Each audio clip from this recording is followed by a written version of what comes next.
Have you ever wondered why we are given a chance to be born? Have you ever searched the true meaning of your existence?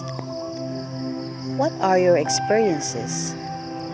Is it happiness, loneliness, joy, or experiencing tragedy? Our present situation is a chaotic one, but we don't need to be afraid. Instead, let us take this as an opportunity for us to have a journey from within. And for sure, you will realize that we are born to love, and we ought to love and be loved. And with that solid love, we will be able to conquer the difficulties and challenges of life. Let me share with you the story of Father Joseph Galdon, S.J., entitled Listen for Love. There are times when we are timid and shy about expressing the love we feel, for fear of embarrassing the other person or ourselves. We hesitate to say the actual words, I love you. So we try to communicate the idea in other words. We say, take care, or don't drive too fast, or be good. But really, these are just other ways of saying, I love you. You are important to me. I care what happens to you. I don't want you to get hurt. We are sometimes very strange people. We only think we want to say, and the one thing that we should say is the one thing that we don't say.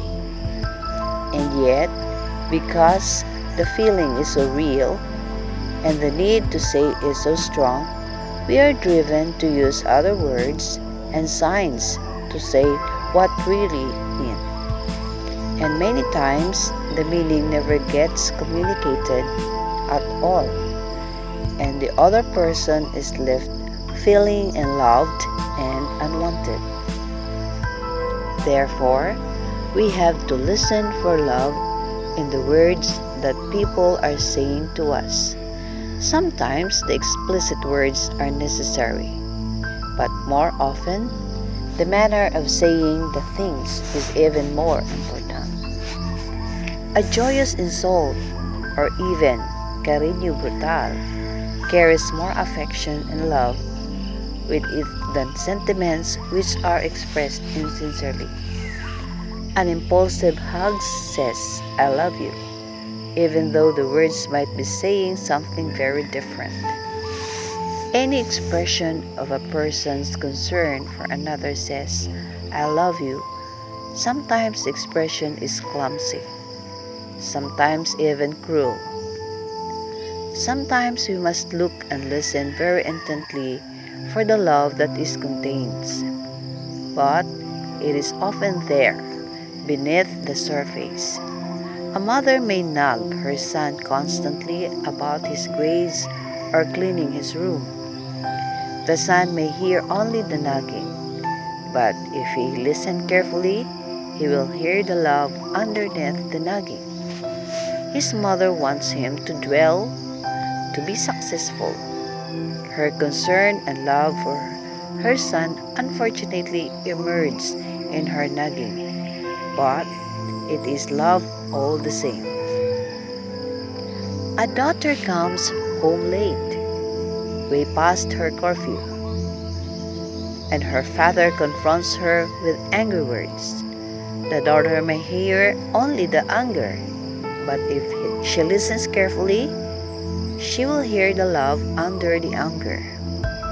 I was worried about you, the father is saying, because I care about you and I love you. You are important to me.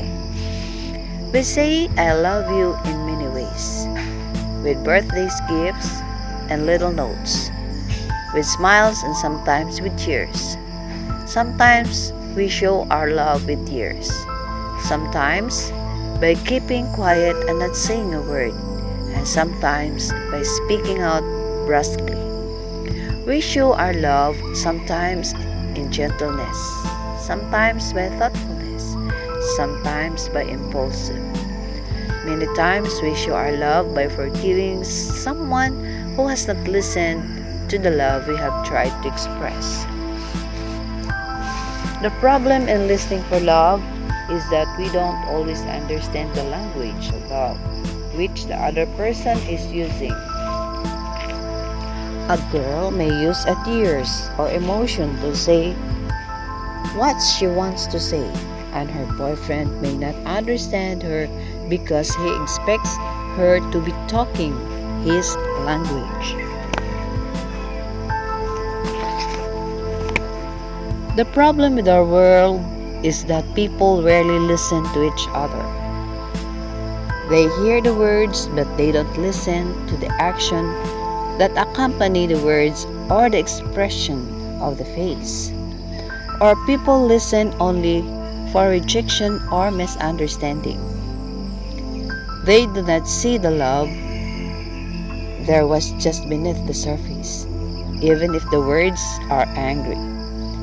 Simon Garfunkel wrote that very haunting song, The Sound of Silence, and it goes, 10,000 people, maybe more, people talking without speaking, people hearing without listening, people writing songs that voices never shared because no one dared disturb the sound of silence.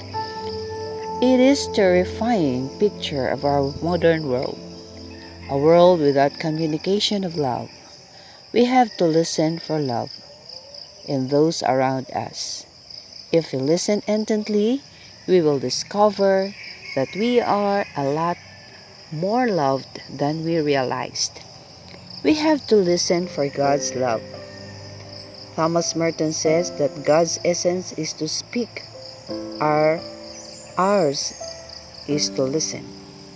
We get all confused and discouraged and think that even God has abandoned us and does not love us anymore, simply because we do not listen closely enough for His love. It is there in the people, in circumstances, in situation, if we can only hear it. So, listen for love, and we will find that the world is a very loving place after all.